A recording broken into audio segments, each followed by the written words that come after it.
UBC. UBC. Université belgo-congolaise et opérationnelle à Kinshasa. À côté des facultés déjà existantes, sciences sociales, économie et gestion, développement communautaire et environnemental, droit, l'UBC ouvre une faculté de santé publique et une grande faculté de médecine aux atouts innovants. UBC, avec ses nouvelles tours jumelles, l'UBC fait de son cadre le meilleur à la mesure de ses ambitions.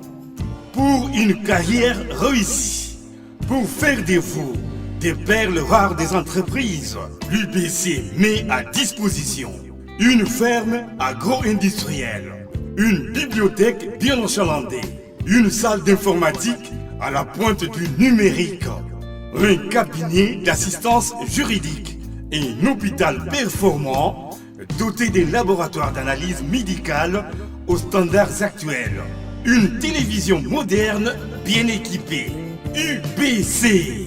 Avec ses professeurs visiteurs et maîtres des conférences, l'UBC octroie des bourses à ses lauréats et assure les suivis du cursus du 3e cycle à l'étranger. UBC. Inscription rue Louosi, numéro 7 à 13 à Kassavubu, en face du carrefour des jeunes. Téléphone 00243 81 60 00634 00243 90 61 61 088. UBC, une œuvre signée l'ambassadeur Mathieu Mobindi. Mathieu Mobindi et le centre belgo-congolais. Hôtel Saphir, un bijou au standard international en plein Matongé, au grand carrefour de Kinshasa. Plusieurs catégories de chambres, bureaux et appartements climatisés avec Wi-Fi et TV, n'a faux prix. Petit déjeuner y compris dans son restaurant aux spécialités variées, avec réduction des prix pour naba clients Oyuba Fandina Hotel. Ascenseur ultra moderne, disponible en permanence 24 heures sur 24, vous amène à tous les niveaux. Yaboina Matongé et Salaté. Notre adresse A4 Ikelemba, quartier Matongé, commune des Kalam. Téléphone 084 710 99 99 081 600 8000. Hôtel Saphir, beau cadre, bel emplacement, bon prix et beaucoup d'avantages. Bienvenue à tous. Mbote Nabino, Balandi Abosolo Télévision. Merci encore une fois pour la confiance et la fidélité. Nous sommes le 23 janvier 2024. On se retrouve pour la première partie. Merci encore une fois et bienvenue avec cette émission Bosolo la politique officielle, rendez-vous de la haute facture. Bosolo na biso na Feshi, Bosolo na Mangai, Bosolo na Kikwit, Bosolo na Bulungu, na Kwango, na Bandunduville, na Pesibino Mbote, Bandeko Bazana Mbujimai, na Kananga, na Chikapa, na Miabi, na Demba, na Pesibino Mbote, Bato Bazola na biso pe na Chilenge, Bosolo na Lubumbashi, Bosolo na Katanga, Bosolo na biso na Lualaba, dans l'ensemble, na Bosanité, Bato pe Bazana Bunia, Bosolo na Beni, na Boga, na Komanda, na Irumu, Bosolo na biso na Iga Barrière, Bosolo na Mambasa, Mbote na bino, Bandeko ya Ituri, Bozape na Uvira, Nazoli kiete, Tongo eza malamu. Na Bosanité, Bato ya Changwa, Boza Ebele, Bato Nsele Maluku, Bato Masina, Njili Kimbanseke, Mbote na bino, 24 communes à capitale, Bato ya Funa, na Tombe Libino Bolandi Bolamu, avec espoir que Boza malamu Léon na Tongo, Bao Bazaya Kolemba, le sambo na biso zanzamba pesa bango makasi, Bao Bana Bosenga pesa biyano, Bao Bazaya Kolela, Apiko la Moussissio Zolelisa Bango. Croyez simplement, tout est possible. Alors, on va dire félicitations à tous les nouveaux élus. Bao Baoutikoya, nouveaux élus, Baoutiko Kota Sikoya. Topesi Bango, Mokako soit, longévité, prospérité pour la Bango, plein succès pour la mandat. Mais n'oubliez pas que coup consonance sala musala pour 8 jours, ba décision, ils ont la bateau Bagolongwa, certainement, ils ont la bateau EP, Bakokota, on le saura pour la l'effectif définitif Oyo et vous en assemblée pendant 5 ans, Dieu voulant par sa grâce. Alors, je vais prendre les informations du jour très rapidement. On va avoir les députés double brassard, si vous voulez. Azalagi d'abord député dans le mandat où tu connais qu'en assemblée provinciale, mais cette fois-ci, il a la grâce d'avoir la double chance. Va voter national, va voter peine provincial. Il est avec nous. On va essayer de voir dans l'ensemble comment Marambango est l'équipe. Et nous allons partager un petit moment avec lui pour que vous ayez une idée. Électeur, on est confiance. Vous allez le voir tout à l'heure sur nos antennes. Dialogue entre majorité et opposition. Prince Epenge salue l'initiative de Félix Tshisekedi. On parle de quel dialogue? Moi, je ne sais pas. On parle de quel dialogue? Est-ce que Tshisekedi a parlé d'un dialogue? Ça, vous avez tordu le sens. Si cela est vrai, je pense que les gens n'ont pas compris le message. Un dialogue. Est-ce que Tshisekedi a fait allusion à un dialogue entre l'opposition et la majorité? Non. Il a parlé de l'opposition, la carte assemblée. À moins que moi, je me trompe. Mais on a fait allusion à l'opposition, l'assemblée. C'est-à-dire, opposition à cause de la porte-parole na niveau et assemblée nationale. Ezali logique. Mobeko elobi bongo. Porte-parole opposition, tozanga ki na mandat ou leka, tozanga ka na leka qui depuis Kabila qui président. Mais cette fois-ci, Tshisekedi aimerait quand même avoir un porte-parole et opposition na niveau et assemblée. Ça c'est clair. Comme ça, il faut permettre ceux qui ba discussion ezali en face na bango, bazana mutu azo représenter opposition. Je pense que l'idée est dans ce sens-là. Mais à ce stade ici, avoir un dialogue pourquoi? Je pense qu'on n'a pas bien compris le sens. Il y a discours à Tshisekedi, na point one.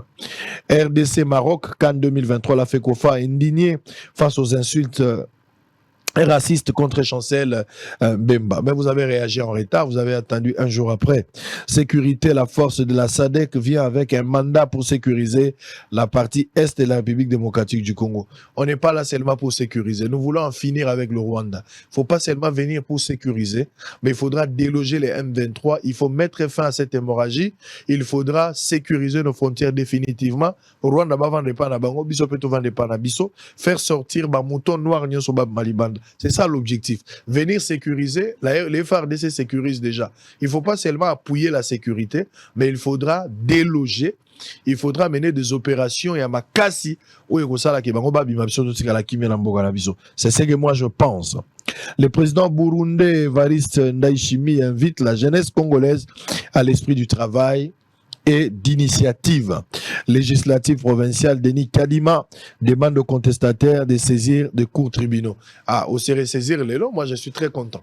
Parce que hier, dans mon lobby, la plupart à bateau, ça va plainte na bango, contestation na bango, ils non fondé.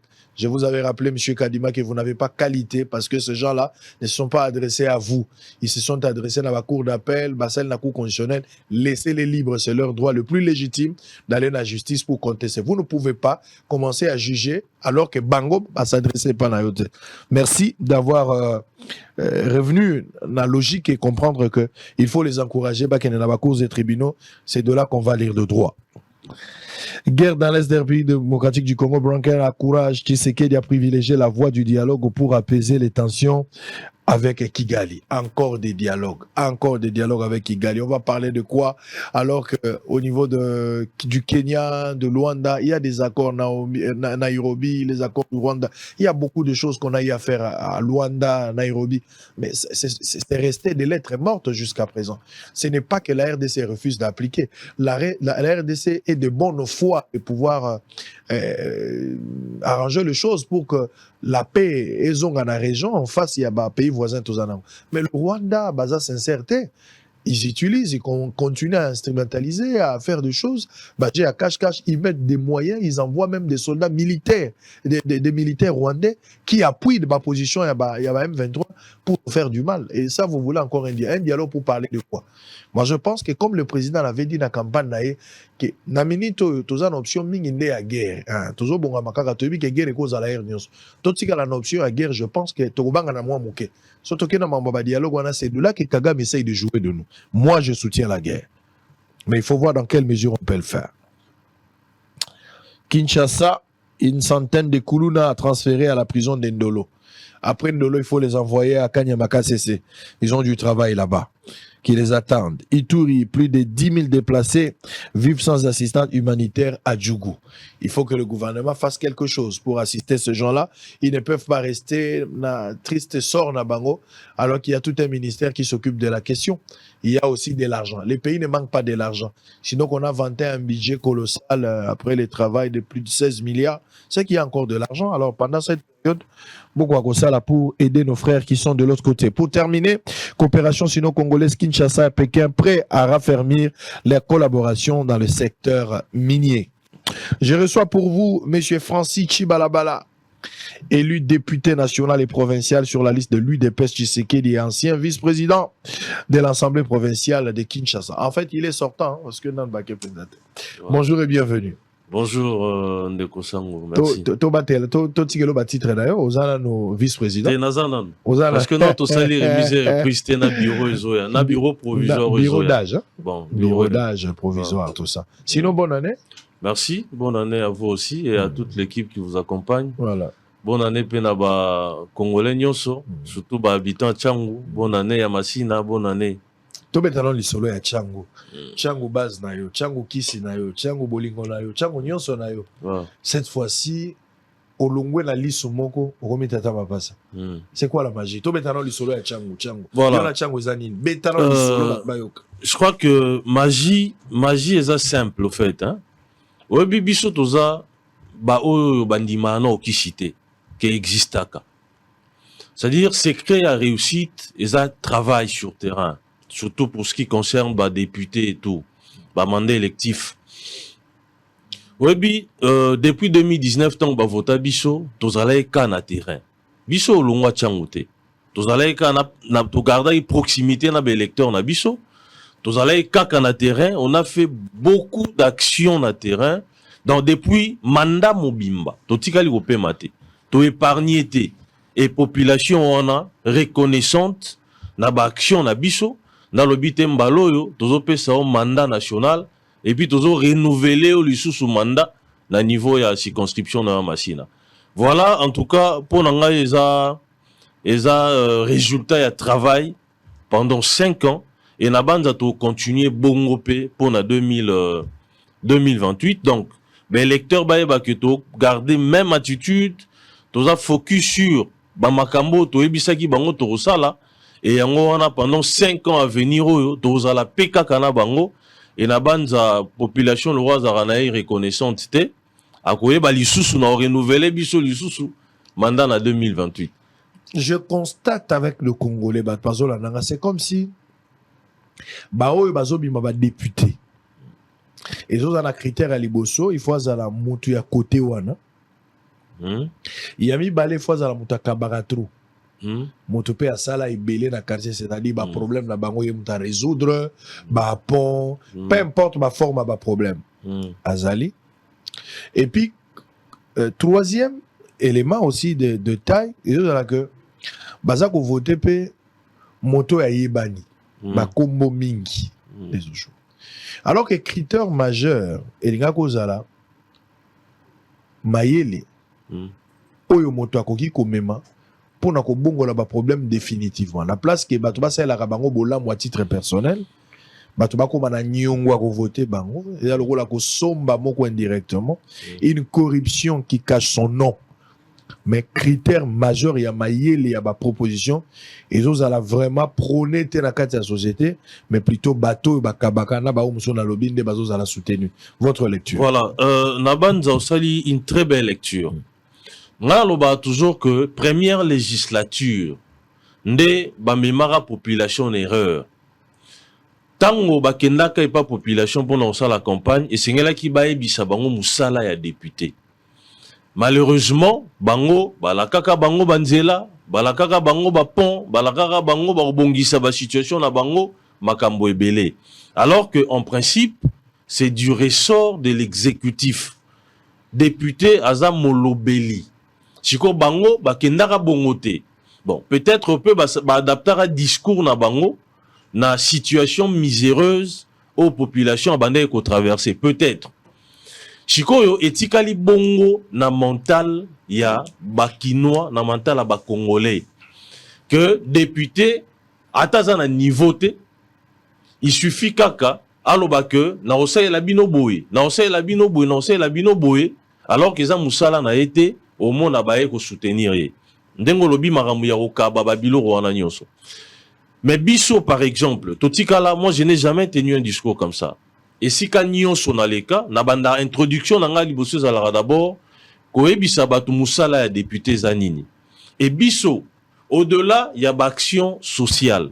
Au-delà il y a proximité. Au-delà il y a nyonso tokoya ko sala o eza musala ya député te to sala ki pe musala na biso ya député.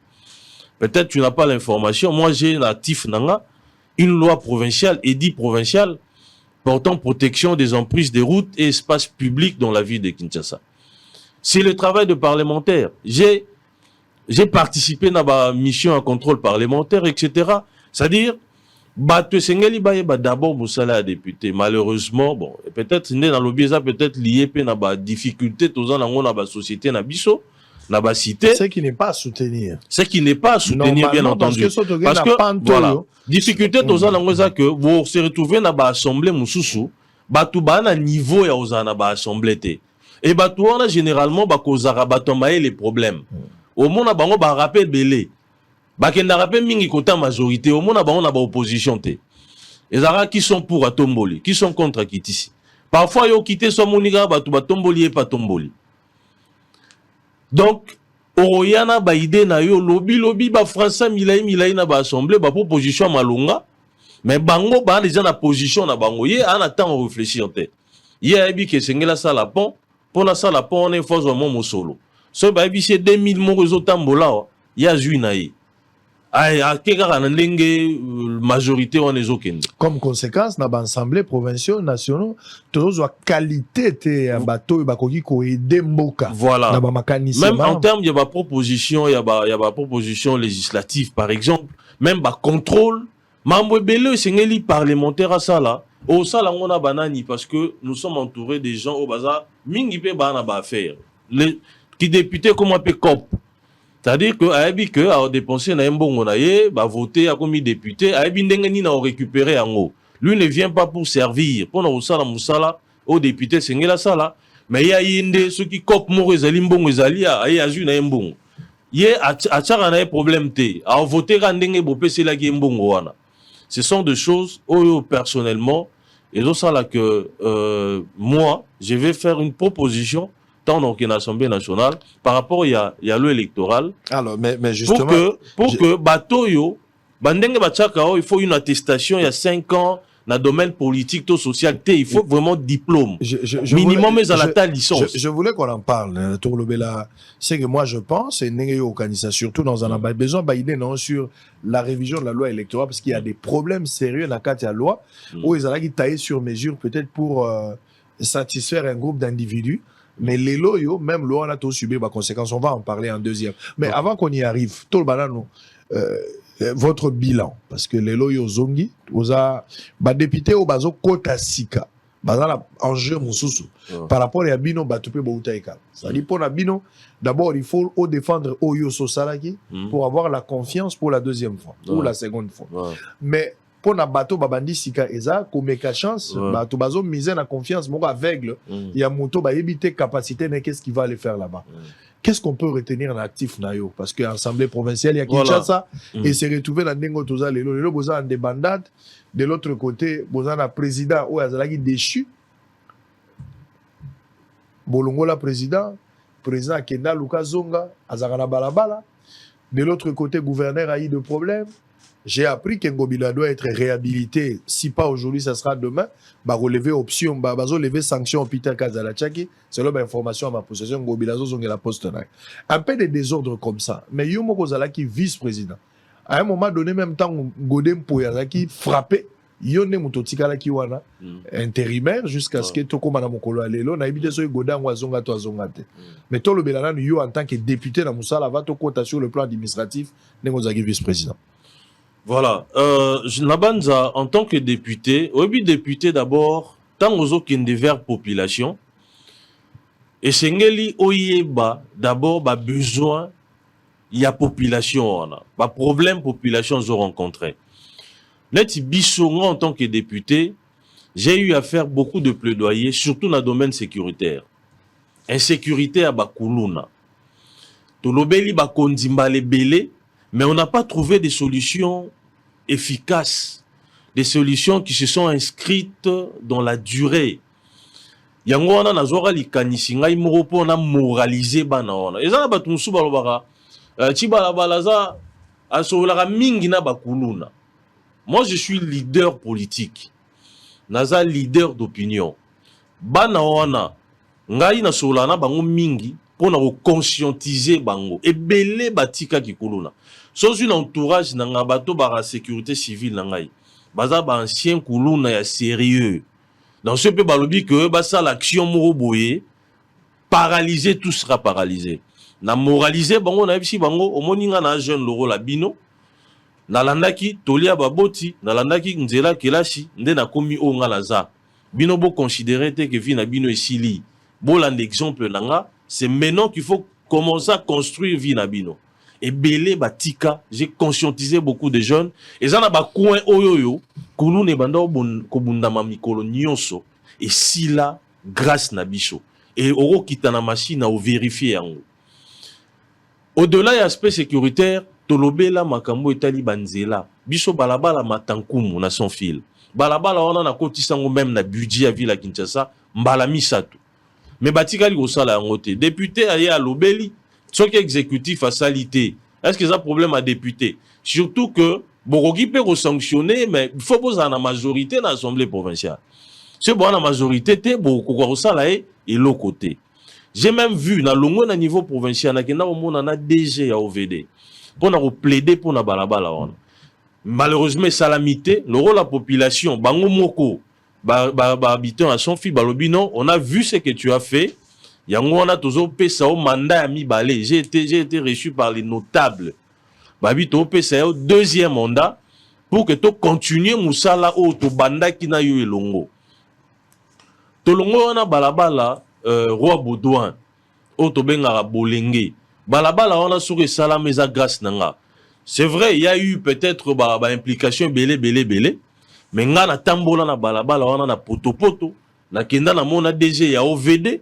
Tango projet tile gelo eye baju ba kotisa ki yango na projet tile gelo mais loko nazo dénoncer pendant campagne na ngai na lekaki na balabala ona basali banda boulevard ti na suka ya esika bifurcation on ezali koto ke boba koto ke nzuzu ya mbombo côté ona basali nzela mukie donc même mituka sans aller na sans okende moyen ba lekezate.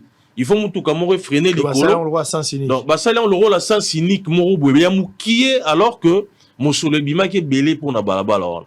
Dès qu'on profité, on a déjà OVD. Ayana nous kota la musalo et salami on et salami malamute. Et si kaya boulevard le rôle à tata mokonzale kaka, basali malam. Mais kuna basuki et puis basuki quelque part, tilelo. Batukuna baro zinda na banza tolobela yango pour que ba bongisa nzela ondenge sengelaki. Tolongo wana ngana za kinois de naissance et de vécu. Ça veut dire que dans la province monte na kinda na ovanda. Na botama wana tanga wa nyoso awa. Biso tanto okola to eba que na Kisasa awa ba aire de jeux alaka, l'espace vert ezalaka, ba terrain marambo belé. Mais lelo eza presque nyonso, ils aussi là. Ba balabala miné ne komi mikie ba tuba roiba.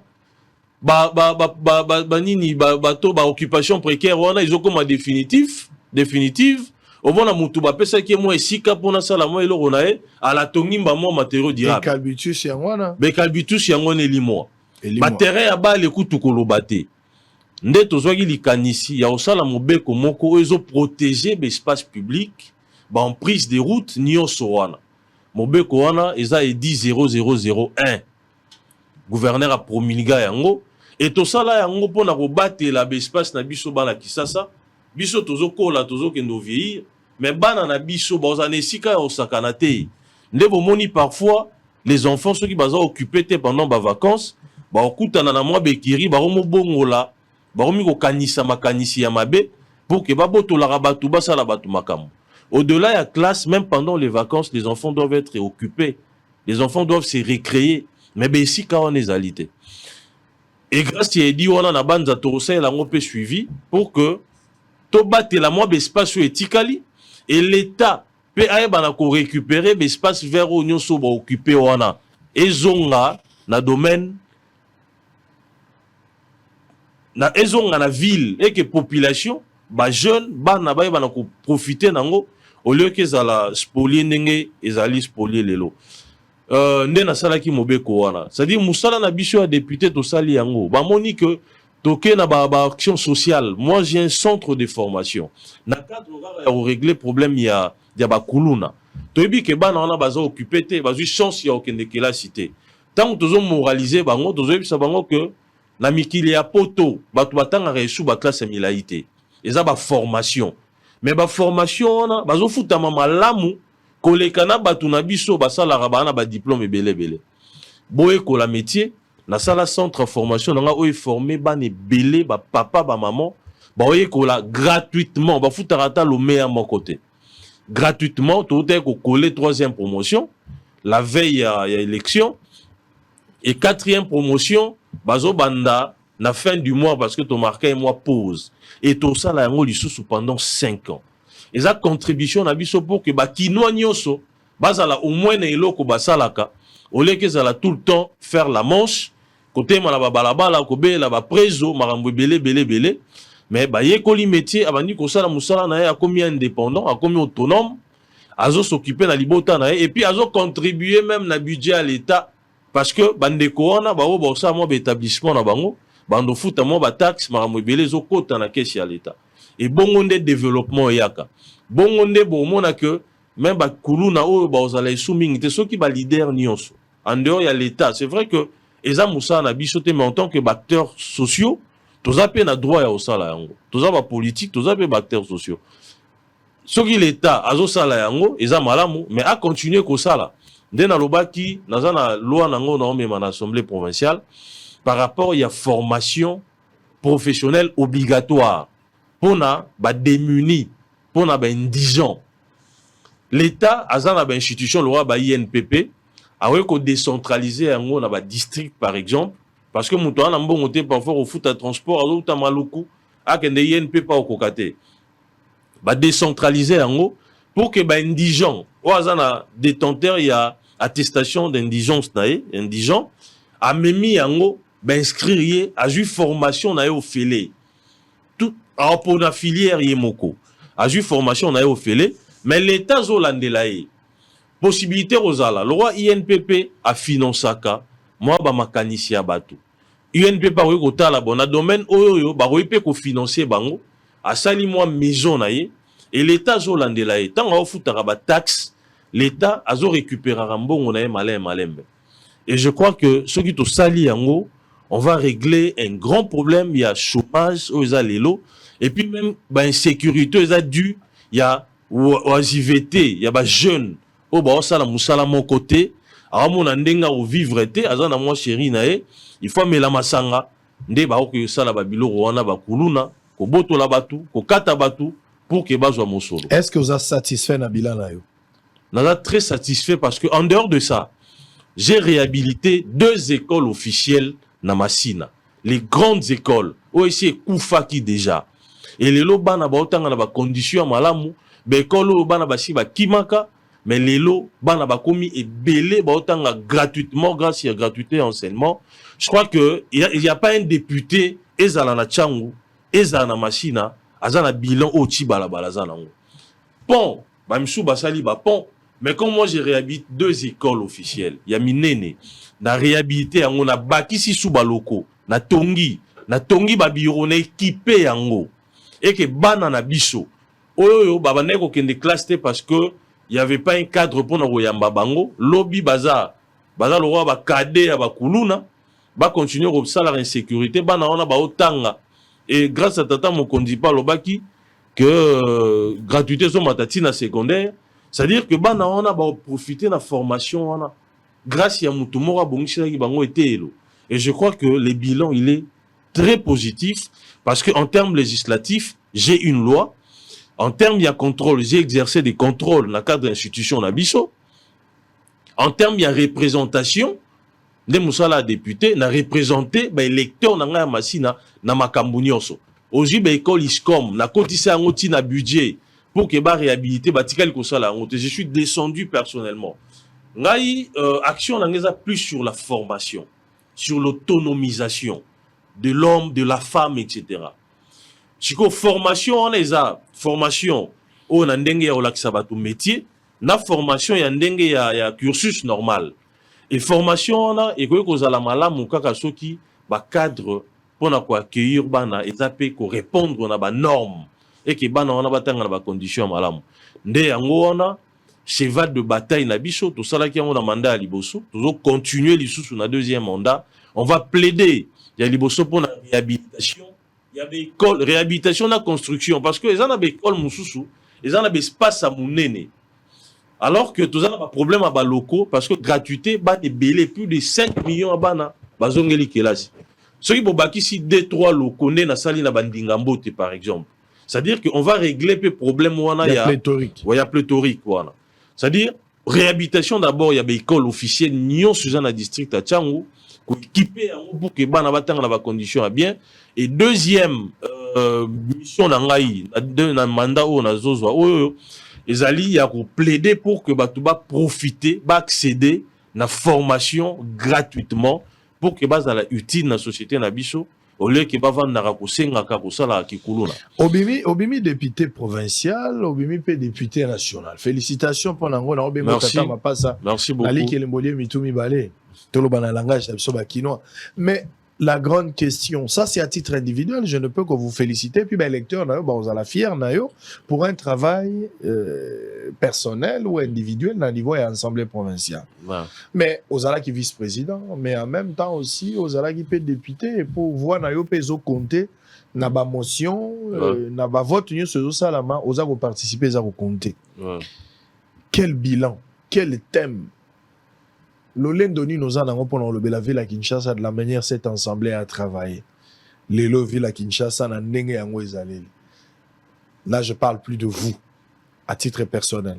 La ligne a évalué l'Assemblée provinciale. Parce que l'Assemblée provinciale qui avait la noble responsabilité, il y a contrôler, noble responsabilité à côté de la loi, gouvernement provincial, pourquoi saisir le bangote? Gouvernement provincial a dominé l'école de l'Assemblée provinciale en quoi le témoignage à Batinois et Belé. Yo mokotan ko évaluer gestion de la ville de Kinshasa. Et puis le travail de l'Assemblée provinciale. Vous avez l'olène de l'ango? Bon, bilan na bicho ezali mi-fig. Je parle pas de vous. Yango nazo dans l'Assemblée provinciale. Bilan na bicho ezali mi-fig mi-raisin. Sorozui au sali parallèle entre assemblée na biso oyo na assemblée oyo eleki o biso tokutaki assemblée na biso eza mieux monsieur Chibalabala mieux pour na nini nazo kende non te o wana ngai kokuta ngai te voilà logique wana ekota ngai te tika kimbuta na kimia tika bandeko ba viva ki libaza ba vanga na kimia bo tika ba vanga na kimia outi kozala député provincial. OK. Ozala qui vice-président de l'Assemblée provinciale ya ville province ya Kinshasa. Bozaki na Godem Poyi lokola titulaire na yo. Bozaki na ba collègue Peter Kazadio lelo azali premier intérieur azaki député. Et puis bandeko ya bongo na bongo ndeko mususu kutu ya IDPS na bosani komo na ye azaka na Selemba ba votaka soki singama tembele quelque chose comme ça. Ose badi bango. Akenda azali. Azal ministre provincial. Tout le monde a zuité. Alors, dans l'ensemble, tant qu'on évalue Moussala na bino, o bino sengelaki. Ko bisanga ba. Mais la bande na répondre. Te ngala lingi ba. C'est Rolandi ngande malamuté. Na yo ki olobi ni chaud ni froid. Eza mabete, eza pe malamuté. Voilà. Donc, c'est-à-dire, nous avons moyennement travaillé. Ah. Voilà. Donc, il y a un échec. Tes échectés. Les échectés. C'est-à-dire que Moussa n'a bien aussi permis. Boy, ça va nous gouverneur. N'a pas ministre na. J'allais répondre yo.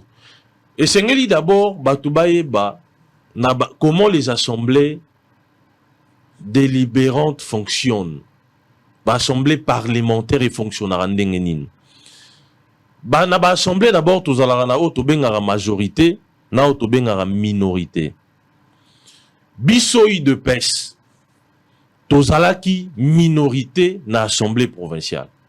Tozalaki na 12 députés provinciaux, mais assemblée provinciale ils a constitué na 48 députés. C'est-à-dire majorité des sièges, ils ont 25 députés. Majorité des décisions, ils ont 32 députés. C'est-à-dire que tous même pas dans la moitié, il y a la majorité des sièges, et la majorité des décisions, selon notre règlement intérieur. Chikoyo, Bissoy de PES, plus d'une fois, nous avons initié des procédures. Nous avons autant de causes à initier procédure, naïe, et question orale avec débat, tant que les cas na vote et koyara na maï. Ndeko Peter Kazadi, otangi, bana otanga bato otangi. A salape question orale avec débat, tant que na vote et koy na maï. Toutes les velléités, toutes les tentatives nyonso ya bisoyi de PES, auto sala na assemblée pour bloquer X procédure, Y procédure, et tikala jamais quoi aboutir. Parce que nous n'avions pas la majorité. Là, je parle d'élus de PES. D'ailleurs, je vous rappelle que même les présidents de la République, à un moment donné, Azaki n'a du mal à travailler parce qu'il n'avait pas la majorité dans l'Assemblée nationale. Acte, il y a président, et qu'on nécessité contre un premier ministre, et ça a toujours bloqué. Parce que il y a une majorité dans l'Assemblée, jusqu'à ce que a basculé majorité on a, et comme il a faveur on a. On a d'abord fonctionnement de l'Assemblée provinciale. Parce qu'on a majorité on a, parfois état d'âme est raté. Dans la majorité on a, il n'y a pas de débat démocratique. Ce gars, le maître a pensé à l'objet que bozo à gauche, binonion se bloquer gauche, bozo à droite, bloquer droite. Des difficultés, bisoï de peste rencontrées en moi. Bon, bilan en général, il y a Assemblée provinciale. Il y a on a biché objectivement, ils ont mis fig mi raisin. C'est-à-dire, ils ont ma bêté, ils ont fait malam ou ma cachité. C'est-à-dire, ils ont moyen. Voilà. Chico, ma belle abisso. Non, non, malam ou nabisso dans zoé bisayo. Assemblée provinciale nabisso. To initié, ba contrôle parlementaire et belé. Car en Assemblée provinciale, ouyo. Tolongo lisa DG à DGRK après que contrôle et salami tomoni que azalaki na ba malversation financière alongwa kaka na assemblée provinciale na biso oyo après contrôle to kangisa ancien président parce que ba mituka ya APK akendaka na wala tambo yaki ne bandeli tant to yaki kana assemblée provinciale na biso oyo après ba enquête Tokangisa Ndeko Matondo.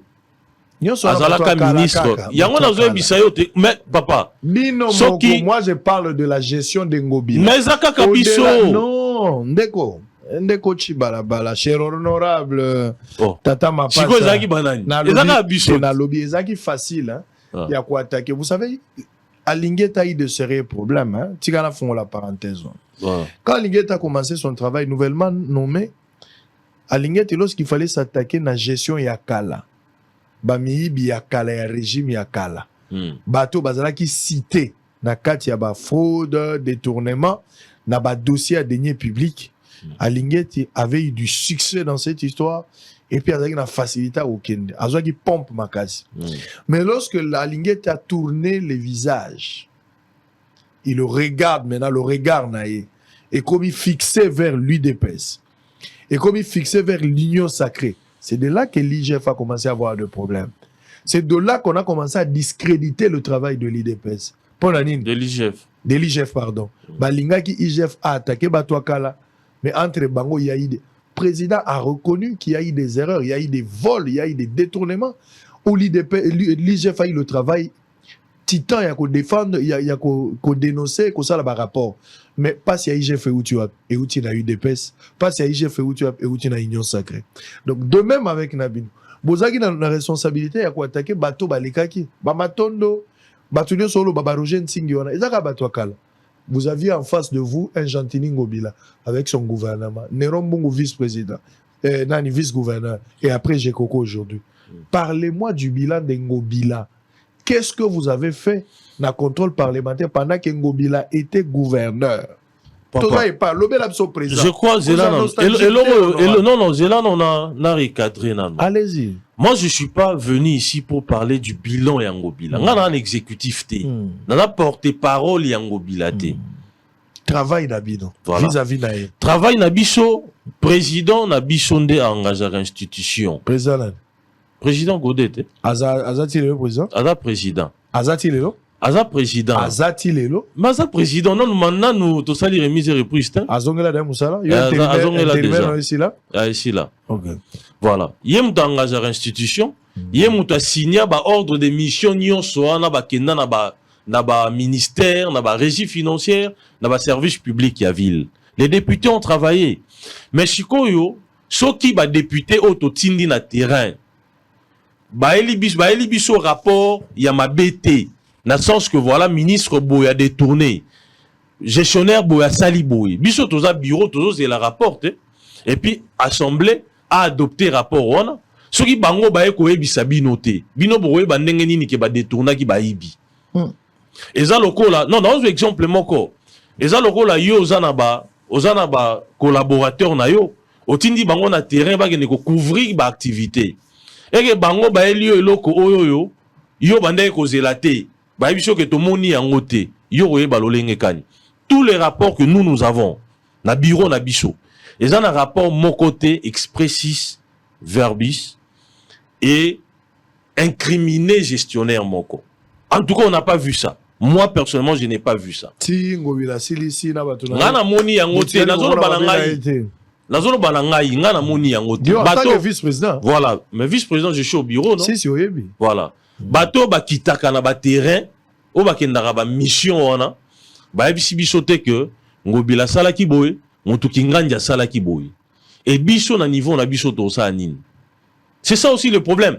En haut tu relevé le fait que il faut ba assembler na biso et ça na ba député à qualité et puis ba député ba na ba probité morale ya solo et non des députés qui peuvent s'acheter qui peuvent se vendre boé et non des députés oyo azoe ba na musala o kende osala te. Ça aussi ça rend musala ya ba assemblée passi toi tu relevant ah vous avez des coopérants là ça voilà et je rendre peu musala passi parce que ba tout le rôle ba biso ba Francis Tibalabala eza lotuni ba administratif ozo lotuni ba collègue ozo lotuni ba nani par rapport à probité morale ah wana mundele wana la logique wana za boy je ne traîne pas de casserole je ne na tkala osa cop na ville oté peut-être boy ba té na la cop moroté na ville que société moro boy kombolaka et loro mo boy sara boy o fournisseur et loro boy na sala ya ngoté. Vous comprenez? C'est-à-dire que biso toza on a toujours c'est là-bas rapport. Bateau ba quitter un terrain. So ba si bino que non là-bas c'est rouge. Yo lo ba que c'est bleu. So obi est bleu. Vous contentez ça ba preuve rapport. Voilà parce que biso toza bureau. Quelle était votre réaction? On va souffler un peu peut-être pour changer de chapitre mais réaction nous dans la Guinée étant qui nani Godempoy en train de faire des dénonciations face à la gestion argentine Ngobila. Alors que collègue il est président et vice-président bino mbale na kati ya bureau. Yo lobi na ngai ya clair mabakino bazolanda surtout électeur bana changu. Bazo sepelano makasi que ozaka kamona kamba oyo ba lobby avec ba preuve yango bino bosala. Kwa ba député ba ine logote bango bakindaki na contrôle ba ine logote bino boane lobate. Ce qui est logique. Mais d'une part Godempoy prend le risque de condamner. Nous sentons Godempoy, même s'il ne cite pas nommément le nom de Ngobila, mais cet encharnement, il haut de la chair, tout ça. Mais tout ce qu'il a dans le cadre à Moussala, il prend quand même le courage pour dire que malversation financière, compte fictif, il y a eu beaucoup de dénonciations au Salaki autour il y a Godé, il y a Gentini Ngobila, il y a vice-président. En ce moment-là, il y a eu des rapports, il y a des députés de PSA qui est en gros, ceux qui ont eu des rapports, il y a Salaki informé pour le vice-président. Voilà, d'ailleurs, au sali conclusion moi malam. Bon, c'est vrai que ça mituna. Chikoyo, na ocho biso biso toza bureau. C'est-à-dire, tant que tu as une commission d'enquête parlementaire, qui tient le terrain, sali ba rapport na bango, et que tu as que rapport est incriminé, tu as adopté un l'équipe, tu as classé. Vous comprenez? Sikoyo, pendant 5 ans, moi, je suis intérim quand na soukawat. Conflit on est bandit quand. 5 mois avant de faire un mandat na biso. Ouais. Ça dit pendant 4 ans et demi, Gentini atikala ko yibate totikala comme un rapport compromettant. Et puis rapport wana, Tchana monana. Oui, puis par rapport Zela wana. honorable Zela. Alors Luka repose son avis depuis quand? Ça fait 4 ans depuis Gentini abandaki Moussala, Godem Poi, Chibalabala, ba député, ba tikala ko kaka Gentini na moyibite, un bon gestionnaire, il n'a jamais volé pendant 4 ans. Ce n'est pas Sango qui dit ça. C'est Godem Poi. C'est Chibalabala. Allez-y. Non, c'est Tibalabalaté. Tous en réflexion bisonioso. C'est-à-dire que les rapports, ils ont adressé à président. Et le président a dû soumettre un bureau, une réunion à bureau. Bon, c'est pas tout le rapport, bien entendu. Aux ont bon. Par rapport au associé biso, tout le monde. Chico, pendant tout ce temps-là, tout tigala, tout la réaction au yozo le balanga oté à président Godet. Mais ce qui siko yo, na souka ya mandat. Il y a bandi ko dénoncer ba miibi na niveau ya ville. Biso pe to mituna te. C'est que ça na ba rapport misusu o biso to monate. Est-ce que ça logique? Est-ce que ça rapport au yogo monate? Ah papa. Boebi hein. To solo là, to solo Boebi théorie o to yogo la na université parfois on a pratique. Hein, il y a un fossé, un véritable fossé. Donc tout le monde a eu ba correspondance effruitée. Oyo, gouverneur a commis le président sans qu'on réserve bureau copie. Il y a eu des correspondances comme ça. Et ça existait. Même si aucun ministère ou un belé, au monde que voilà, l'être mot bouémé, collaborateur en copie. Et ça, c'est un désordre. Ah, c'est pas la logique. Parlons de l'administration. C'est que il y a eu des rapports compromettants. Quand est-ce que Godet a commencé à comprendre, où il a eu des informations que Gentini était voleur? Moi, je vais avoir durant 4 ans. Je pose cette question, je n'ai pas de réponse. Voilà. Il n'est pas obligé de venir ici. Parce que Bissonioso, tu as surpris le rôle à Batunioso, qui n'a souka ya mandat. Dénoncer parce que moi je suis logique logique parce que nga natikala au monde a rapporté au clairement lobby que non Ngobila a sali boye ministre tel a sali boye ils avaient plus qu'à clameur à battre vous comprenez Chikoyo comment est-ce que moi na rosa na facilité à loba bongo pendant que je n'ai pas vu un rapport, je n'ai pas vu quelque chose. Je ne saurais pas. Je suis logique. Naturellement logique nanga moko. Donc yende mutaye biango, je crois que mituna aboye et sengeli botunaye. Très bien. Allez, on va revenir avec Francis Chibalabala Tata Mapassa.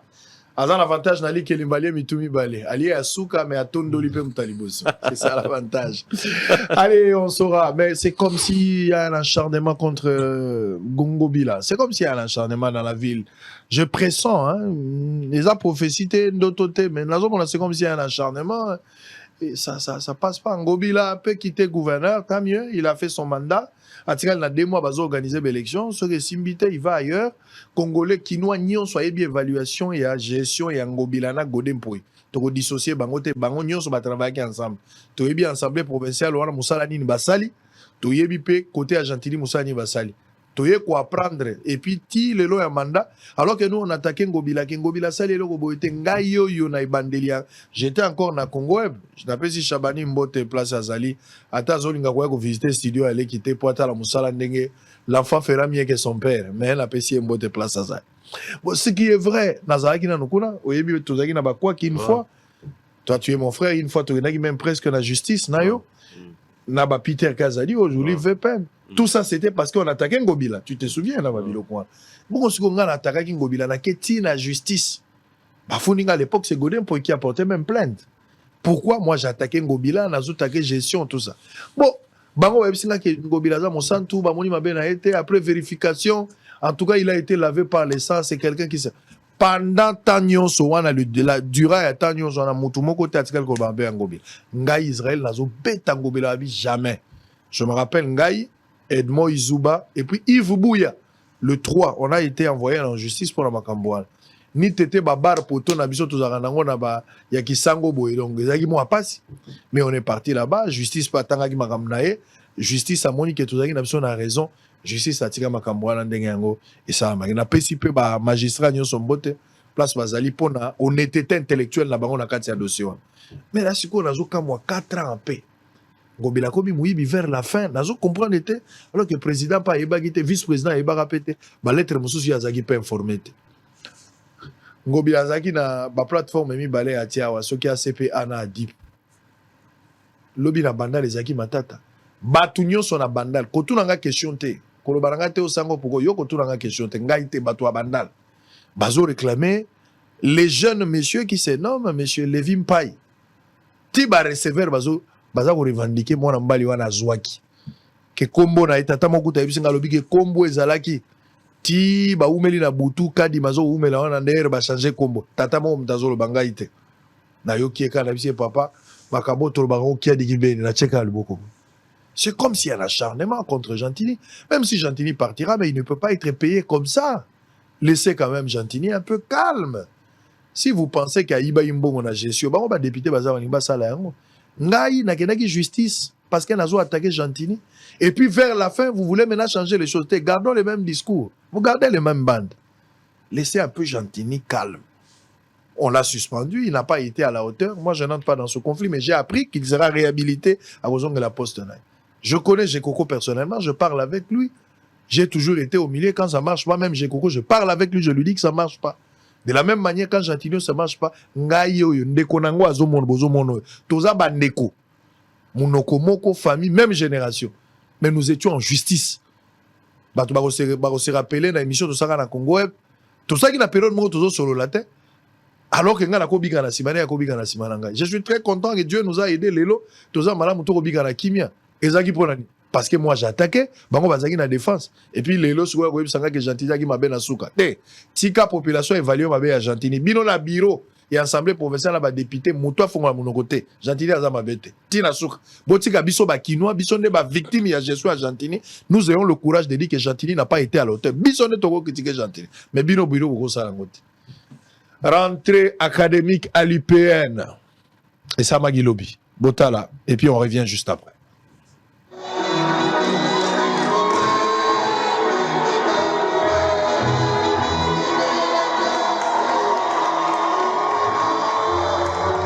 Dans cet amphithéâtre plein d'étudiants, la rectrice Anastasie Masanga Mapunda vient de lancer officiellement ce lundi 22 janvier l'année académique 2023-2024 à l'Université pédagogique nationale. Devant les membres du comité de gestion et les corps professoral ainsi que des nouveaux étudiants venus en masse, le professeur Anastasie Masanga Mapunda a rendu un vibrant hommage au chef de l'État pour les nouvelles infrastructures dotées à son institution avant de souhaiter bienvenue aux nouveaux étudiants tout en insistant que l'UPN reste le choix de l'excellence pour tous ceux qui l'ont choisi comme alma mater.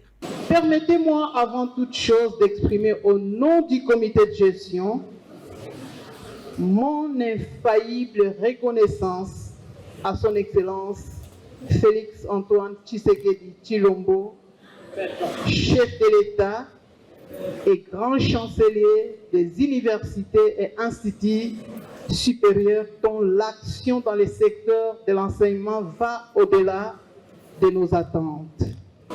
Par ailleurs, je voudrais à travers ce petit mot souhaiter la bienvenue à tous les nouveaux étudiants venant de partout à travers le monde, je l'espère. Enfin, les nouveaux étudiants conviés par les secrétaires généraux académiques à la visite des nouveaux bâtiments n'ont pas caché leurs sentiments à l'égard du président de la République et des autorités académiques. Au-delà du mot de promesse qu'un président peut réaliser pour sa nation, surtout pour les jeunes étudiants, il a tenu à accomplir parce qu'on dit que les actes comptent plus que le mot.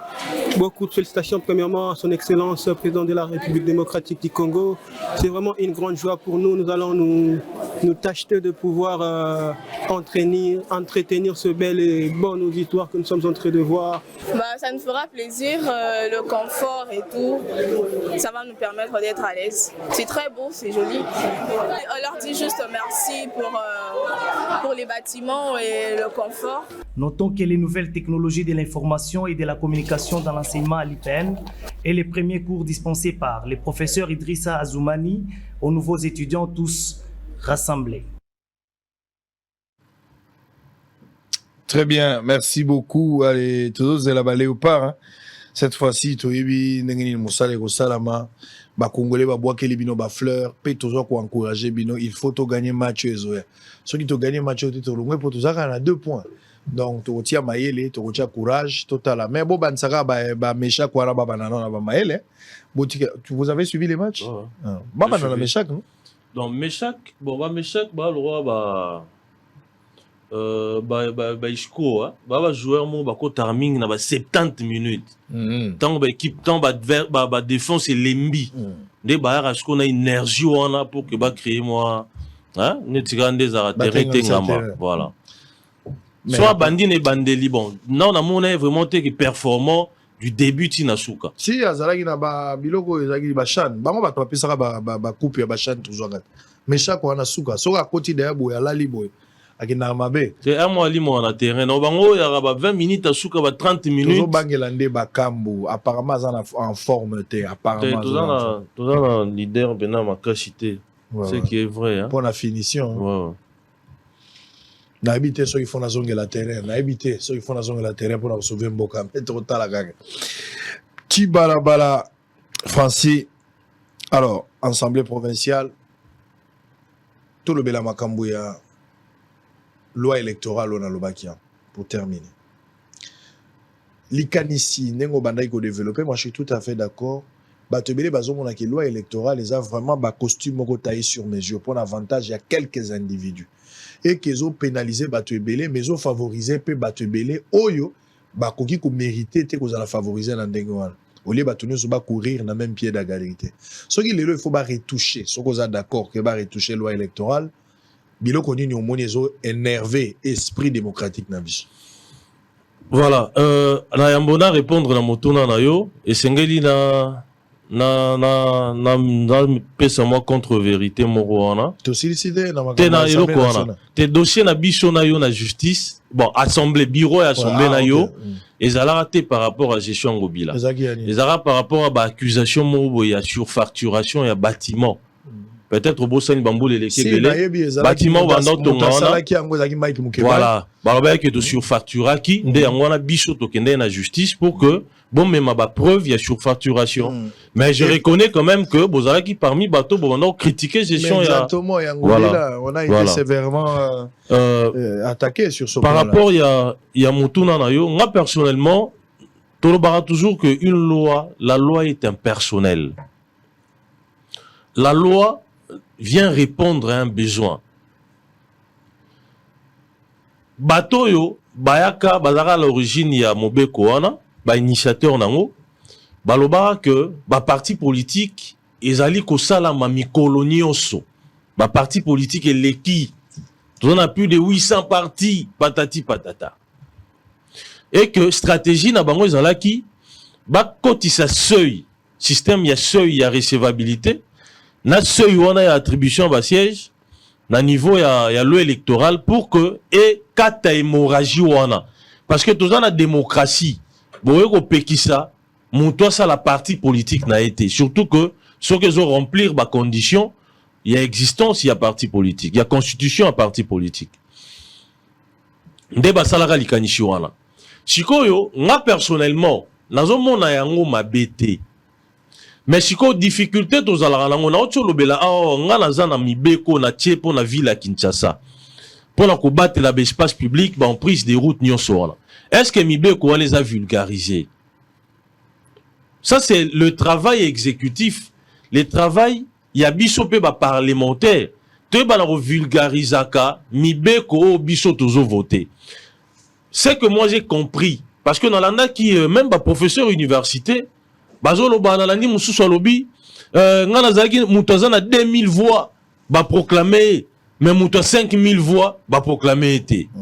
Non, et ça par rapport à 2000 à 5000 té. Et ça par rapport il y a loi. Ce qui batali par rapport il y a loi wana et que mutoyo ba atteindre d'abord seuil après na niveau il y a répartition ba siège. Et sengeli bazwa siège ba opesa bango siège ata yo sozaki na 10 000 voix. Donc, Sengeli d'abord va vulgariser, Batoubaye Bayango, et ça le rôle qui est bête à balle, oui, ba règle de jeter. Bah, ils sont simbi balle na terrain, yo joueur, et ça touche. yo ebi na ote aussi mbati na carré na bino ba otcha penalty et sengeli toye ba d'abord ba règle ba vulgariser loi wana aussi ba parti politique tant mibeko yi bino sengeli bo adopter attitude na bino par rapport à mibeko wana eza que bokoyi ko aligner ba faiblesse et sengeli bo aligner ba toyo o boyebi d'abord que ba opesa bino seuil mais ba parti na biso comme on a ba ju mutu moko makasi ba tie wana et bah, je vais m'y battre maman va faible. Il y a combien de 10 000 voix. Mais ce bah, m'y on a 12, 13, 14 et que pour atteindre ce seuil, 10 000 voix n'est quoi inamaï. C'est-à-dire il faut constituer une équipe forte. Une équipe forte. On les a d'abord par rapport à seuil. Parce que par rapport à la majorité, bah parti politique peut juste stratégie. Pour besoin de majorité, c'est faire les bossa la mosaïque, bah marambouébélé, biso pays de peste au sali en haut.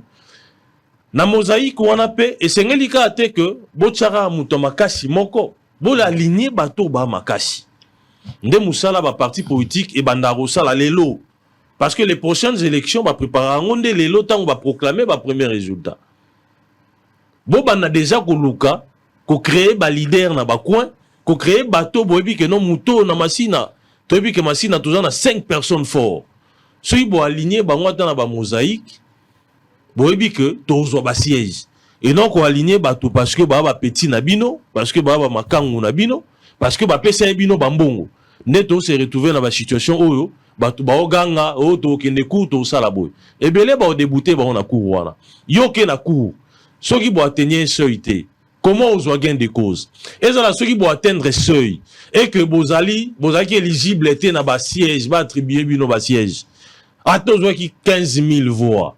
Ce qui loua selon ba calcul na bango seni et sali que bozwa sieste soto zui na kimbanse que na moni bande ko musu ba bimi ba député provinciaux na ba 800 voix ba 700 na moni kutu document ils ont circulé na ba réseaux sociaux ndeko moko ba bimi si na 192 voix. Ça veut dire que selon la loi azana critère mais au moins na bato ba 3000 ba katani. Donc ngana au mona ngo mabete personnellement na au mona mabete. Mais là, peut-être, dans le baba longola, ils allaient seuil à recevabilité à bas dossier. Parce que là aussi, c'est un problème. Une formation politique, où ils ont suffisamment implanté, et que bino bolobé, c'est une baliste à atteindre 60%. Baliste, il faut atteindre 60%, il y a territoire national. Et que azana batouana te. Ne sika ba okende, ba moniga, moutumo ba rane pêcheur, ba juillet. Ah, moutumo ba dane moi la classe, ba juillet seulement pour que ba remplir seuil wana ba kokisa ngo pour que baza la retenue ba compétir nde mabe peut-être yango wana mais tango boza déjà na kati ya jeu et que bo atteindre seuil et sengeli bo komboye ba règle des jeux ndenge zalaka boke nengu ebele ba obebisa mbongo na bango na ba cour wana ba obebisa yango pamba pourquoi parce que yozo kende na cour région zara que nazoki ba voir olekaye mais ozoki ba voir olekaye nazo baté bato a liste moko bato ba parti mususu. Aussi, on va voir que les cahiers, c'est vrai. Mais est-ce que vous êtes éligible na siège? Ça, c'est encore une autre question. En dehors, il y a seuil, il y a attribution de siège. Et ça peut être seuil, ils ont dit que vous avez un seuil sur le plan national. Mais est-ce que vous avez de voix qu'il faut pour que vous attribuez nos sièges? Ça, c'est encore une autre question. Donc, tout ça, c'est de la politique. Moi, je pense que il faut banganga maï, les bavanda d'abord étudier. Il faut qu'on simplifie Makambu, mais en même temps aussi, ngaï place dans au vent de l'éali, motonio soit qu'on postuler té. En tout cas, la porte et le boulevard est grandement ouvert. Oui, bah te belé chose, tout ba candidature en malo est triplé. Oui, maramousseuse alara, bah te belé baranisara, zara ba son c'est l'eau pamba. Il y a des gens qui travaillent dans les silences. À 8 ans, ils ont préparé l'élection pendant des années. À postulat, zui. Yo monira que non misa na mo boarana à zui. Allez, yo pe maman tour en binga pe na ochalibaya. Non. Il faut préparer l'élection. Est-ce que tu as les profils qu'il faut? Est-ce que tu as les aptitudes pour nos parlementaires? Vous savez, pour nous battre beleza privilège, hein, mais pour nous battre biso oyo et à Moussala. Moussala sérieusement. Tu es chez toi, tu dors, bah tu bailles déjà 5 heures, bah télémi bah ozelayo pour qu'on résoudre bah problème na bango. Au vandi boembule be to monde bena bah tu bah zindi. Otala nga na député na bango. C'est-à-dire bah stress à tout moment. C'est là où j'ai dit tokendara peut-être na politique toi na ba attitude moroté. Ba msuba ke ba s'enrichir, ba msuba ke pour na servir. Parce que ba o ba kenda pour na ko servir wana. Ba o wana nde ba na stress permanent. Yango na lobanga na ume na politique te. Na ume la te. Na tike na mandat moko, j'abandonne. Très bien. On va revenir pour terminer cette fois-ci. On va prendre quelques éléments. Ce qu'il dit là est vrai. Zan la batumsu so ngana yebi baba député. Passeport à Zaranangote. Nenga komi député bunda zozo passeport. J'en connais autant. Aïe ko zasko passeport. Ça se venga mon cher. Nenge bo voyage kawana sko bozo bo bande la kawapi papa. Donc député loko liboso azo kanano passeport vision na yango wana. Et loko liboso à côté li passeport. Pe azo exiger passeport rouge à boyo ordinaire. Bon, nazo tala pe ba msoso ba uti okota zana na problème ya kolia, zana na problème ya kolata. Lelo a komi député mbala liboso a komona 21 000, soki za rappel 21 000. Ya ba 500. Zaka ba botu moko mi balé ba bagisi susu na 1000 likolo. Akolale la wapi, faut une assistance. Ou soki botiki moto yo a komi élément incontrôlé. Pour ko banda kotanga ya 100 azui kantina ma azo kotsa loboko to abwaki so poatang. Faut assistance. Mon tabon ceux qui vont assister était papa. Comme il est dit là, les dégâts, les conséquences sont réelles. Ça, je vous dis. Donc, Moutoulio soit comme député, la porte grandement ouverte, boulevard, vraiment. Là, on a moni passoire, il y a boulevard, Boité Batounios, Bazo Kota. Il suffit de se réveiller un matin. Là, Moutoumousou va nous omis tout nos bibos, comme député, pour aller à Tokota, Kakapo, Nande, ça va. Bazo Kende, Pona, ça va. Alors, Bazo Toulanga, c'est quoi, pourquoi il a postulé? Il a postulé pour Luka. Je pose des questions déjà. Il faut comme député pour Nazo Lukanine. Il faut expliquer la raison pour l'ingénieur comme député. Ce que Zaka pour Nambongo, biso tolobaki ke nyongwa mapa, nzamba salisi biso alongoli biso na liste bato nyongwa mapa. To ça l'effort à futa nyongwa mapa. Mais musala ni to okende. Na circonstance auto nani na entourage auto za ngolelo, les méandres politiques, la classe politique pour nanga naza convaincu te je préfère me bande ko lokwa bazali, bango bake ba bilombe. To pesa bango maboko bango ba kende. Surtout que ya wuti ko zala déjà député azan expérience et puis cette fois-ci ba voter 2 fois. Bato ko boki na maboko bango. Masina wana bozo mona changu wana eza libulu po ba voter na changu papa Fozala bato wana bazana ndenge na bango bazana ndenge na bango yango mona zo senga Félix Tshisekedi président de la République avant de prendre quelques éléments chef de l'état tant na lo ba makambo yo bato ba mona ngolo kola nazo bandela mingi mais nazo obligé na rappeler yo parce que soki na rappeler yo mingi soki yo yoka ki te collaborateur ayoka ki soki yoka ki te mama ko iko yoka pour dente des fois bisobo tona ba photo to mona ndenga zo kengela yo soki yo za ko kanga chaussure soit to zo tanga to mona ba photo ebele bimanga la toile o mona dente a telemi wazo kengela papa tango wazo kengela yo achela ko ata vidéo ya sango ndenge sango za koloba Félix Tshisekedi président de la République excellence vous avez battu campagne kakayo moko na mwasi na yo mwasi aza mwasi ba mama basenga kamo repos bazana ndenge bazwaka soin na bango yo moko pe lokola mokonzi ozana besoin ya lokumu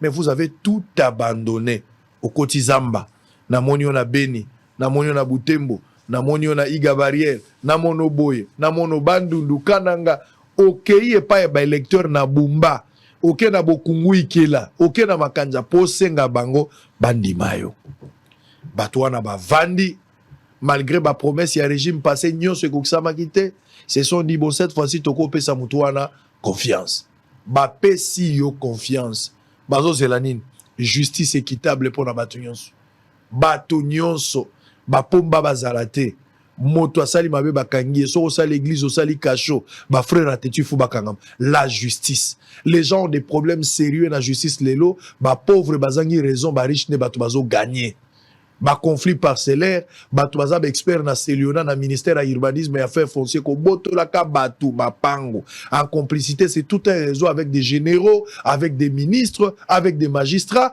et bato ya ba urbanisme habitana ba chef coutume bazali konyo ko la bato et nous attendons la justice équitable la population a tcheli au motema surtout slogan bokotaki na ngona pouvoir ezali état des droits donc cette fois-ci ceux qui ont bongisi justice, oh yo moko reconnaîtra qui kozalaki na ba erreur na justice et puis outi ko bango na prestation que ba erreur ekozonga te. To diagnostiquer un bon diagnostic, to corriger ba vrai problème ndenge toza. Donc la justice les gens attendent de ça. Ba to ba oser la sociale.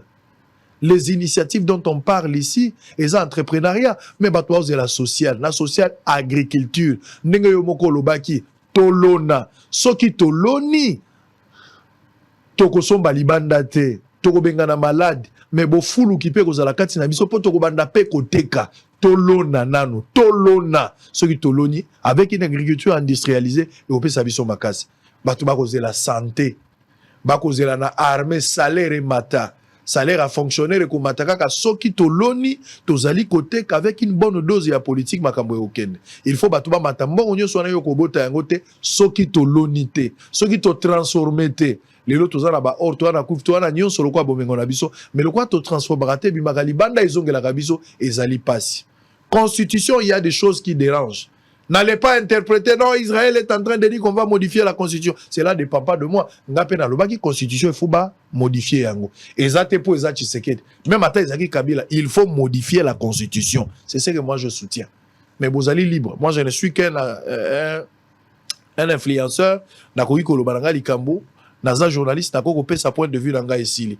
Nazali qu'on représenter quelque chose dans la société, mais dans l'Assemblée, tu as un point de vue. Dans quelle mesure beaucoup qu'on voter la loi, beaucoup qu'on la constitution, ou qu'on protéger Mboka, ou qu'on ça la makambo belé. So bo ça lango dans 15 ans, ça c'est votre affaire. So bo ça lango si quoi est priorité. Bo ça lango, moi je ne suis pas là-bas. Mais le bonheur il y a peuple congolais. Banzela, tole la likambo banzela, bo ça la banzela na Kinshasa, bo ça la banzela na province Mobimba.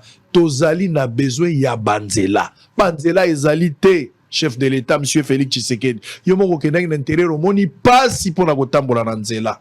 Donc bossa la banzela. Soko bongisi mboko malamu Félix Tshisekedi. Nazo lakayo. Soko bongisi mboko malamu na manda oyo. Moi je préférais que soko silisi makambo comme anoka pasteur.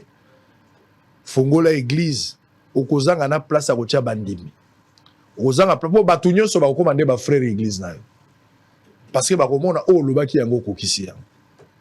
Kokisa makambo lobaki ba entreprise publique ya l'état ezonga to banda ko transformer climat d'affaires ezonga bato bazwa esengo na mandat soki bato bazwi yango fongola église okomona biso bandimi na église wana mais soki esimbité eza au propre pour na combat ya papa pour na yo moko pour na parti pour na ba électeur quelle déception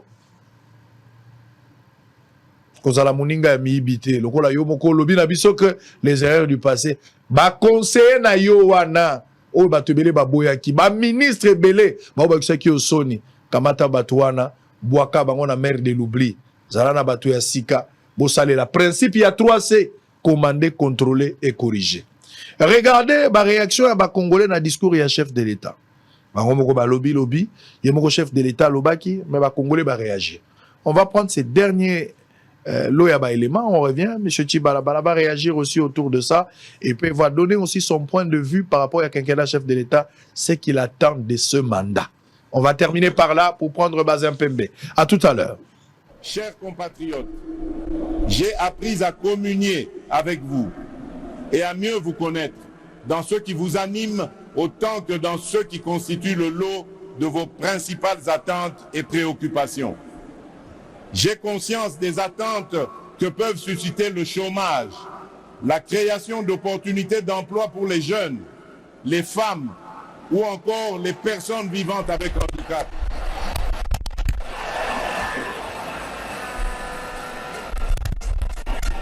L'autonomisation et la promotion des femmes dans notre société, de même que l'inclusion et la protection des personnes les plus vulnérables. Tout comme j'ai conscience de vos attentes relatives à l'augmentation du pouvoir d'achat, à la stabilité du franc congolais, à la création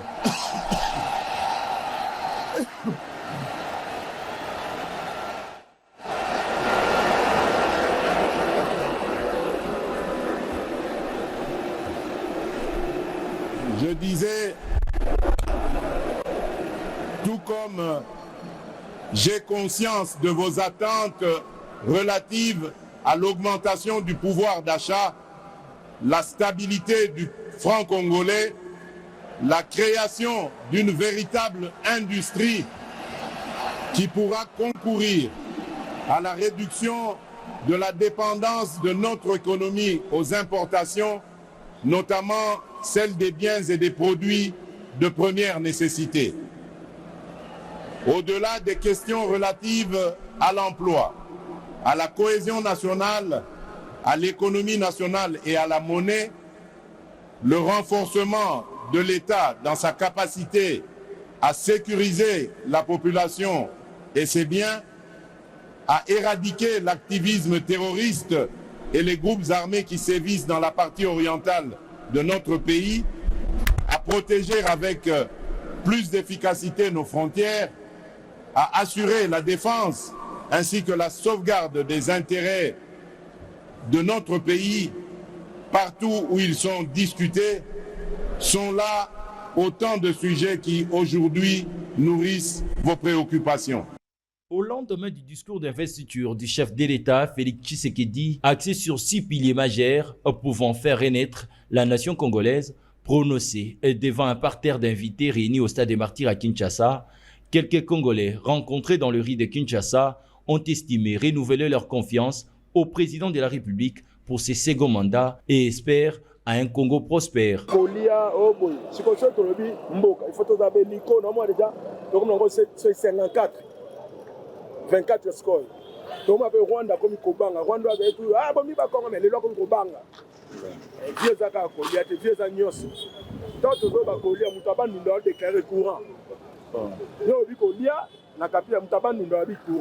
Na ese abi kimia mais biso na Congo o mela banda tongo tipo kwa 0 ozongo ko la na ese izala bongo te melo na ese comme la ko sa mwimba yangwana mbala liboso to mo l'élection c'est le peuple se fait le la le pas à gagner bongo point vote mo sala makawa on a bima la casino na tikali ka ngamoko batu ba kewa donc batu ba sepeli na mutute na batu ba kimagi na ba meto zo biso to lingi parce que biso moko to moni ndenge nini oyo bakali ezalaki ndenge nini badifficulté ezalaki pendant mandat na ye ndenge nini gouvernement nini oyo yabandaki nango eti aya kosala union sacrée akoma na mwa majorité malgré majorité wana bautaki toujours na bato ya Kabila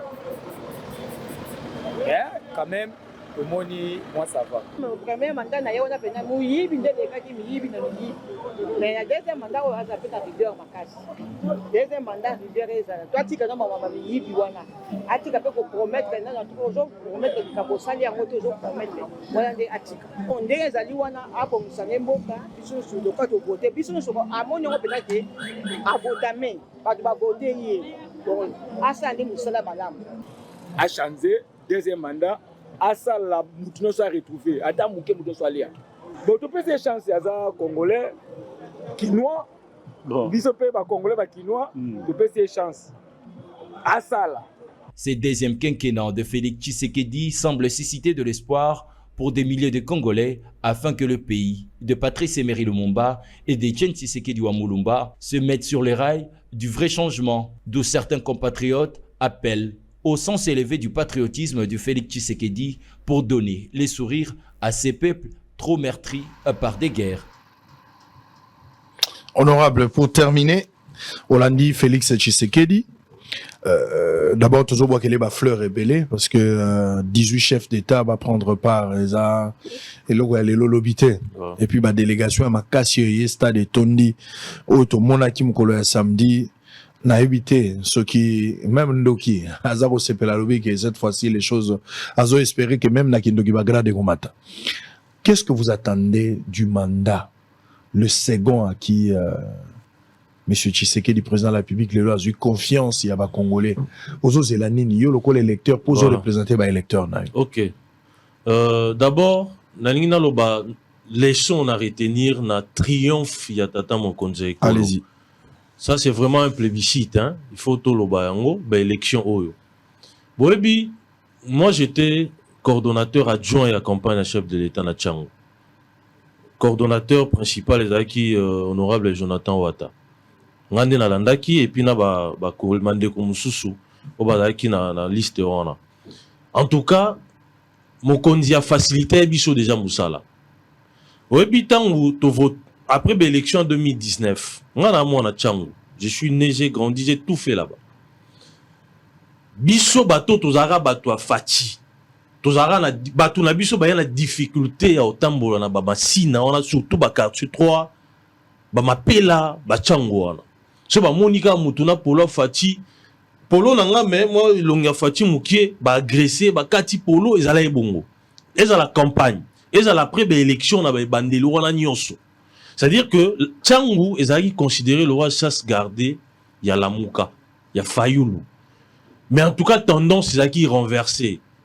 Pas seulement pour na biso bateau tout ça là qui est Moussala, mais bilan na yé moko, ndé plaidé en faveur na yé. Na qui congolais et plaidé en faveur na yé. Laissons à retenir est que na vie, sur aux na ba responsabilité, il faut saler la population aux gérer malamo. Fachi asali makambo et salamate. Toji ba gratuité enseignement, toji ba gratuité ba maternité. Ba biloko ti to kola na ba ajo to tikala oyoka ya ngote et population za dupté. Boya bolobi ote biso et kolona biso ne place na ba ke kinoa tribaliste te. Ouais kolona biso to lingara ba luba te to lingara boete te kinoa rabongo te. On est ba manipulation ba politicien. Tshisekedi aloba yango na meeting mo sala na tata Raphaël le père. Qui bana qui ça boira ba tribaliste te bo bala na ka bo sala ka boye na boye et kinoa to congolais amoni makambo président salelier nde ba voter bongo ça c'est vraiment un triomphe et muto contester ango azate loboza la muto makele le kaka et là on a aussi ngana eza ya liboso à s'investir sur ba construction ba route à dessert agricole pour la ko évacuer. Boyebi na bamboka na biso babilange zali batu ba produire bazo lona mais ba na difficulté ya omema yango na ba ville ya omema yango esika ba oteka yango. Président a s'investir makasi na agriculture. C'est-à-dire milona esengele za la presque na ba province nyonso. Batu balona ratolia ra bio. Nalandaki ba bateau de pêche Morozoya, c'est encore une très bonne chose. Et en dehors nango Tata Mokonzi, acha maele belé na gratuité ya enseignement na ye, na gratuité ya maternité. Na ina lobanini. Na joué exemple ya bekolo nga na réhabilité. Bekolo wana enseignement za ofele, mais bana ba okendete parce que ba condition d'accueil, parce que ba tol les até, parce que ba ban ezate. A veiller sur yango. Et le wana ça va rester dans les annales ya histoire na biso. Qu'on a connu un président oh grâce na eba na batanga ka ofele mais sikoyo lokola ba école les a mingité ba école les a na ba condition malamu te à investir na réhabilitation ba école na ba équipement nango pe na construction ya ba nouvelle école. Le lot on a 5 millions d'enfants qui ont retrouvé les chemins de l'école mais demain ceux qui ba condition les ebele na ya oti na ba na privé a préférer bomba mbongo na e pour que asala ngo maka mususu bana ba otango ofele. Et wana, ça sera encore un pari gagné pour lui. Toké na gratuité à maternité. Batonga ba hôpitaux et belé. Bambongo ba ole, baso de moutons, ba bilo ba projet belé. Ils ont apporté l'oroté. Ba investir yango na ba maternité. Ba investir yango na ba kisi. Ba investir yango na ba hôpitaux. Et ceux qui gratuité wana, et ça l'a mis sous partout. Et que ba maman ba obota na ba condition la bien. Na mo na te mutuni na okende. Hôpital mo boa ke futa bambongo ebele pam. Sora longo wana toke justice. Na justice na biso boyebi, moi j'ai une recette contre les magistrats véreux. Même contre ba corrupteurs. J'ai cette recette là. Et ça facile pour nos okanga bango. Boyebi na mboka soki sanction ezate. Yango ndo mona désordre zali. Na lobi te que sanction ezate. Mais bateau sengeli ba sanctionner, il faut pas bazala en état d'âme. Il faut ba tout monde boy basal, il faut ba tout monde boy bazala kana mibe konde zo guider bango. Notre justice, les présidents ne cessent de décrier ça. Et je crois que sengeli côté on a tout frappé, a frappé fort. Parce que justice, ça élève une nation. Ba frustration, ba marambo belé, muto makasi yakena justice alongi. Ba faible, ba omona ndenge nini ba osalate. Non. Et c'est un domaine où on a payé, le président a vraiment mis sous naïe pour le deuxième mandat. Il y a cinquième, ils allaient entourage ya Tata Mokonzi. Des gens qui vont l'entourer. Boebi Aner, Moussa Nabango et Sengeli Basal Ranini. Quand il y a des propositions à Batou, o sengeli tata mokonzi nommé na gouvernement bango sengeli ba enquêter sur Batouana. Nga na landa documentaire mo na Russie bato yo Poutine anomaka même na Corée pour que au faire partie na garde ya guide na bango bako enquêter tina 3e génération na bino. Si vous avez un problème de la justice, moi je dis pas qu'il faut aller jusque là, mais c'est nommé ministre. Est-ce qu'il a la probité morale? Est-ce qu'il a les aptitudes qu'il faut? Est-ce que c'est quelqu'un qui est venu en politique pour servir, toi et que c'est servir? Ça doit aussi jouer.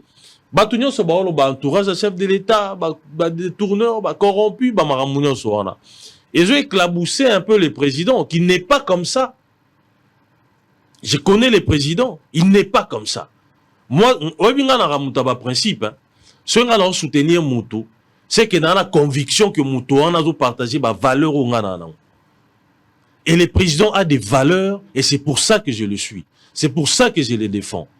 Quand tout le monde était baoya, pour rendre biso musala pasi. Ba baby sa mandat président. Ceux qui ont un président, un collaborateur au président, et qu'ils ont la vision a été, il y a aussi la pour intérêt à la population. Ça veut dire tu combats ton ami, tu combats le président, et bah toi bon bah na place d'entourage na été. Pas de pitié cette fois-ci. Oyibi à mon biso toi tout le monde a on dit toi bah yuma. Tant tout le monde a bah toi ah des tournants qui a saliboy. Ah azana cop mo boya ah saliboy. Ah mon tomi tourna est-ce que toi rappelles na ba congolais le roi bango. Tobisonde toi ba yuma alors que toi ba yuma te toi ba yanki toi ba na kisasa mais seulement ba valeur na biso et tinda biso te tout se compromettre et côté on est faut rigueur ya makasi. Pourquoi dauphin au président représenté élection na ye et osala fonction ya mandat ya souka ya président de la République tout se retrouver dans la situation bandeko chadarité. Kabila n'avait pas un bilan. Et Sadar il a été rejeté même dans sa propre famille politique. Et Sengeli Mouto, président représenté, Dauphin Naé, et Sengeli, bilan ya Mokonzie, Bundelae, Nenge Tomoni na Brésil. Bilan ya Lula, et Bundela Dauphin Naé.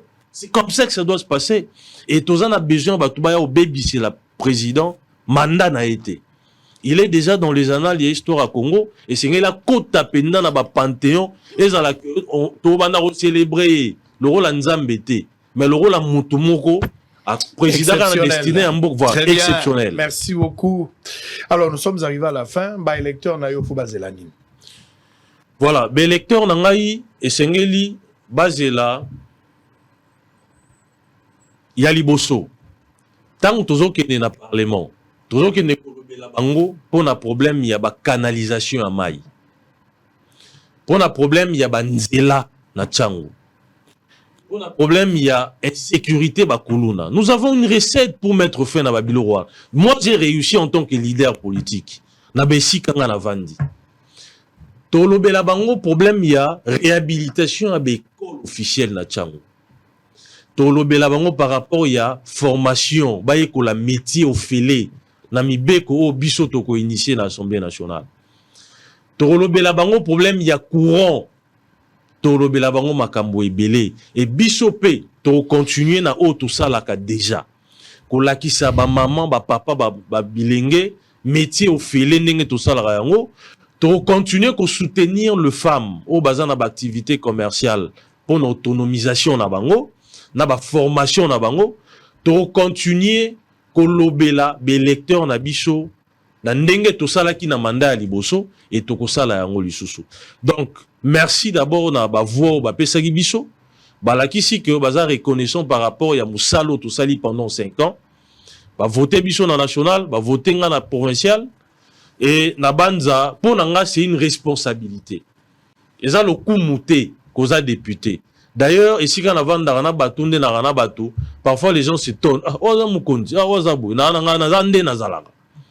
Et ça pour na lokumote, mais ça responsabilité pour que tout sale la bango et na banza na niveau national et à la provinciale, le roi tout ça na 2 mandats et à la provinciale, on va veiller pour que babalaba le rôle ba matankumu, bababa le rôle ya mokali basa la nzela mo parallèle, basa la canalisation mai pour que balongola batu baza le long par rivière. Tant on les obeta bazo zinda, tous enregistré ba mort, ba servitude des rivières, il faut la respecter.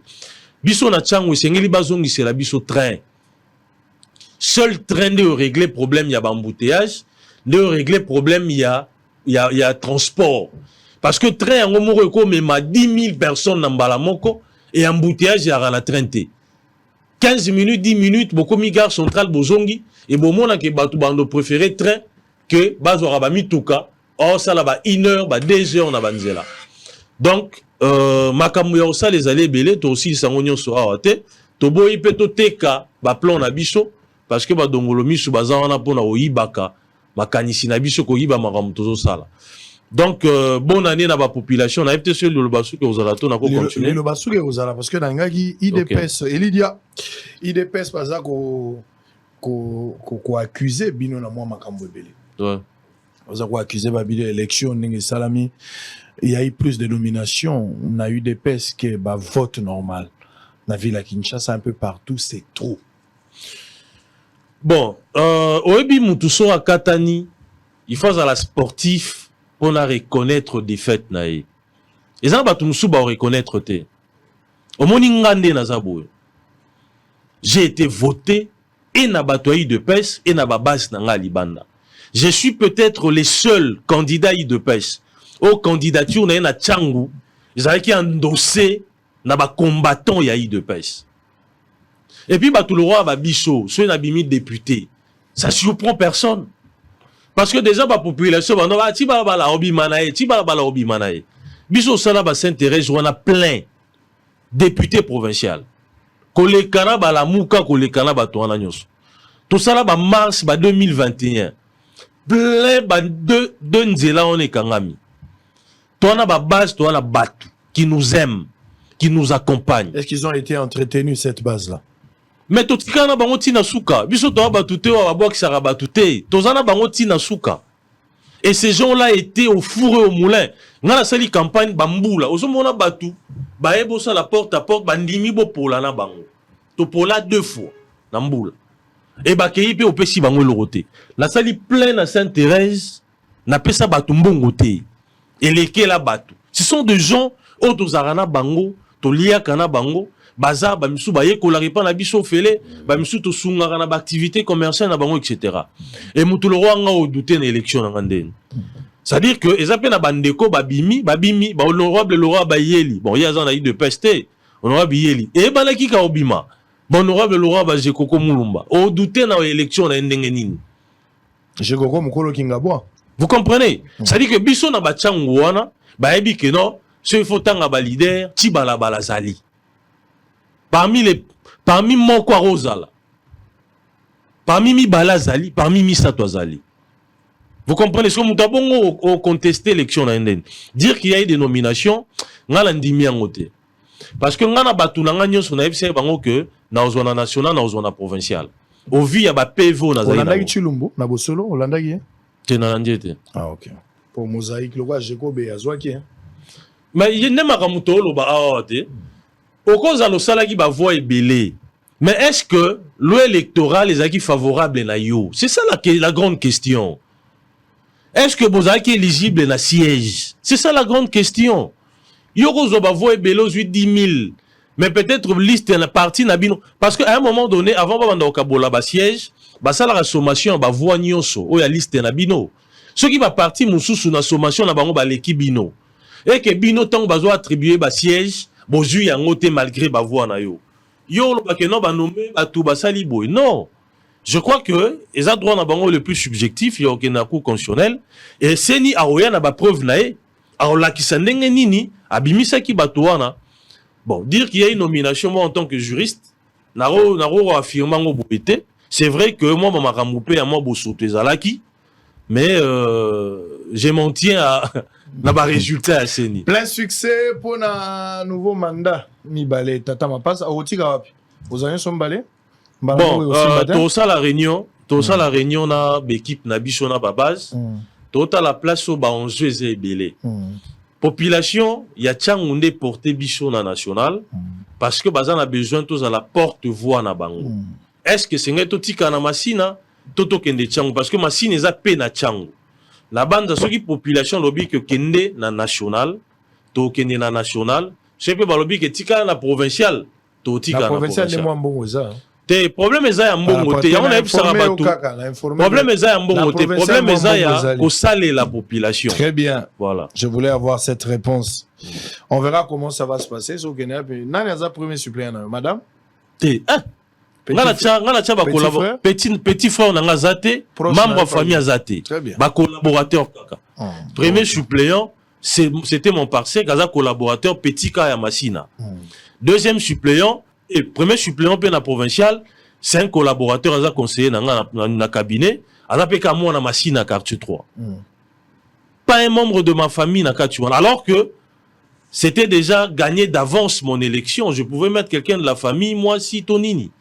Mais na sali yangote parce que biso toza bateau totambola na ba principe. Allez, Chibalabala Francis, je rappelle que Ozali élu député national et provincial, Azan Ali Kelembali Mitumi Balé. Sur la liste d'élus des PES, Tshisekedi, ancien vice-président assemblée provinciale, ngalo benga ancien tenabenge plus sortant parce que Azana Nutisiko Babotolae, le Kumunae to azo jouer nango jusqu'à présent pour Mandango. C'est vrai que Kumina Souka mais moi 2 mois Barreta les a te la Barreta te hein. Barreta la paiement ah on a route lo ba shooter to lemba. Lemba déjà. Bisori campagne sambongwa. Et puis webi campagne la biso netinga bona jota lo meilleur morote hein. Oui bagité. Les en cadre de coordination campagne na mokonzi. Yo bagité que Kinshasa za grita. Donc to bundi kaka, to bundi barrière ba mo ebele. Frais de fonctionnement ya raté au deuxième année. Oh za grita. Donc na ke bonga. Avec espoir que Barambo Tambola. Alors félicitations encore une fois à Félix Tshisekedi pour l'investition nae. Nadente, la première dame de la République, donc pour la deuxième fois, elle est sous première dame. Donc j'imagine que bateau babimba première dame te bilamba ou batongi qui déjà basali nango nini. Est-ce qu'il faut faire Yamakasi? Ba commande basala qui tokosuka est-ce qu'il faut matanga? Je ne sais pas. Mais eza élection, moi quoi ko gagner, moi quoi tikala, ce qui est normal. Denise Nyakero a eu la chance, la grâce, et a kozala li sous deuxième. Et pour la deuxième fois, première dame de la République démocratique du Congo, maman ya Bassi Nyonso, maman ya Mibali Nyonso, topesi épée félicitations pour Abundaki. C'est la fin qui justifie les moyens. Donc, au Konda Nyonso, ba sacrifice, Kolemba Onyonso, Kozanango, Lelo Fouti, Ozongi pour la deuxième fois, maman ya Lokumo, Ozala Penza, Molobeli Mingi pe ya biso epa ya papa, Ozala vraiment moto ya Kozala Mingi pour na kobondela, pour na koyebisa papa. Ceux qui bango baza koyoka te mais yoka quand même sango moi ba vidéo amiki ozwa kayango ceux qui ozo kengela papa ndengo kengela kayo anatanga kanga sapato yo chaka vidéo ayokaka mama dente uchena coin en attendant azokanga chaussure na mazo kama lobo sango aza kosenga ye pour la population oyo nyonso bacheli motema pour bato bazali impatient à komona changement mais moyibi nde toko permettre miyibite ndenge Roland Dalo po mikolo Roland Dalo na se pena makasi par rapport à prière au salaki na stade ninga lobi to lembi ba voleur nzambe to lembi ba voleur ngai pe mwana na yo kolo na lobi ke to lembi miyibi to lembi pe ba stagiaire to lingi bango te yo nkolo yebi okosala na bango mais nazo benga pe bato ndenge na ndenge na lobaki na bino cette fois-ci ceux qui ministre ayibi po na ngai nazo senga tango okoma na assemblée nationale oza pe juriste formation et makambo nga naza rétentionniste naza na logique ya ba doctrinaire bazomona ba abolitionniste te mais kana ko bunda bosa la proposition moto ayibi mbongo ba boma yebo cha peine de mort bolonga makambo ya prison batu basakani na prison d'abord prison na biso batu baza ebele batu basombaka ba chambre ils font n'importe quoi là-bas prison eza mosika te torture ezali te moto ayibi 20 millions 30 millions 50 millions ou 100 millions akobima na mbongo na ye il suffit à ça la 2 mois 4 mois ou 6 mois 1 année 2 ans. Ce cas c'est justifié malamu en complicité avec ba médecin, ba magistrat, tout un réseau, ba robimise libanda. Ba boma batu wana bo la rétention à peine de mort. Bo bando boma miyibi na misu ya batu bo beta bango masasi. Ba vrai tireur bazali. Ba beta na mbunzu muto akufa mbala moko. Akufa mbala moko bana na iba ke tata na biso ba bomaka na stade pona moyibi.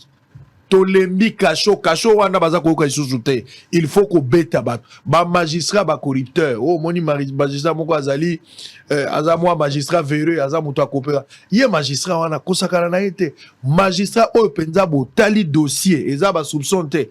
Oyo penza après ko sambisa ba fait ezali vraiment retenir na charge na ye ba condamner ko bomba ete boboma pe magistrat. To banda ko boma bato ba ko banga. Musée asalaki yango awa. Moi, justice populaire et Zalaki, bato abandai kobanga. Désordre, les gens volent comme ils veulent. Pasteur, accompagner bango na moyibi na bango. Ce n'est pas intéressant. Nazo senga pe na bandoki ya kisasa. Boza ba collègue, bandoki ya kisasa boza ba collègue. Tala bandoki ya mindele bako sunga mboka lelo mundela zo sala bakamna. Munyo na uti komona basali mutuka izo kopumbwe lokola avion. Bako bimisa ngo kala mingi ya te babandi déjà ba essaye ba oteka ngo 200,000 euros. Mutuka moko. C'est-à-dire, si on écoute un embouteillage au fini, boumba, mutuka ne matie bandiko kende likolo ti eko tambola na 50 km likolo.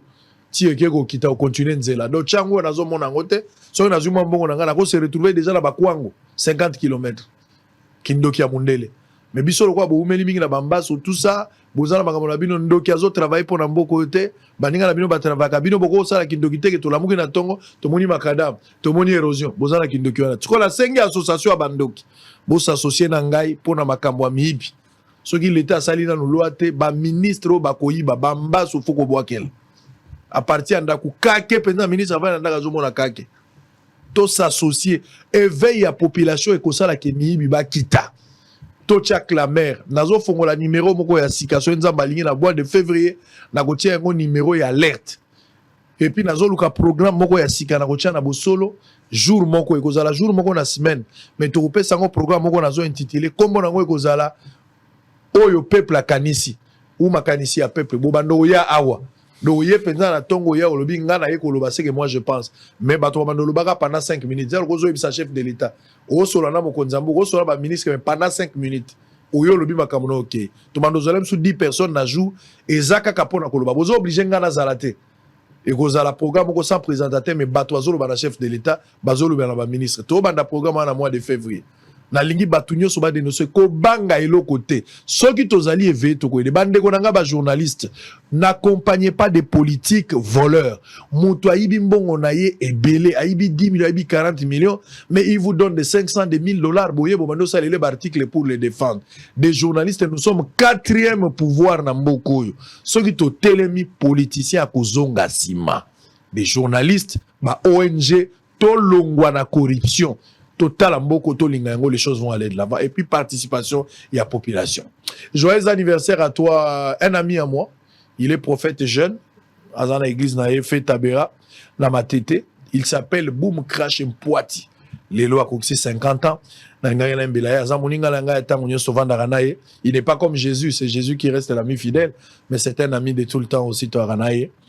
Boom Crash, 50 ans aujourd'hui, ce n'est pas peu. Et Zandambo ya siècle. Nzambe abondisa motema na yo nkolo apambola yo mingi nzambe nde azana o ezozanga yo abaksela yo ozo kanisa que Dieu te bénisse umela nazana oka yo moko Boom Crash na biso Poiti les prophètes jeunes penseurs lyriques va de l'avant. Happy birthday to you mbotama elamu happy birthday to you. Joyeux anniversaire, Mbotama et l'amour. Boom, Crash, Poiti. Prophète. Happy birthday to you. Profite, c'est ton jour, mon frère. Que Dieu te bénisse. Ça n'est fini. Merci à Francis Chibalabala. Allez, deuxième partie. On va prendre Bazin Pembe juste pour 10-15 minutes. Au lobby qui est basé peut voter oui na décaissé azoya le honorable député basé au monaki ya pambo azoya le honorable député honorable Bazin désormais combien que Bazin te bakisa honorable Bazin à région de Djibalabal. Deuxième partie.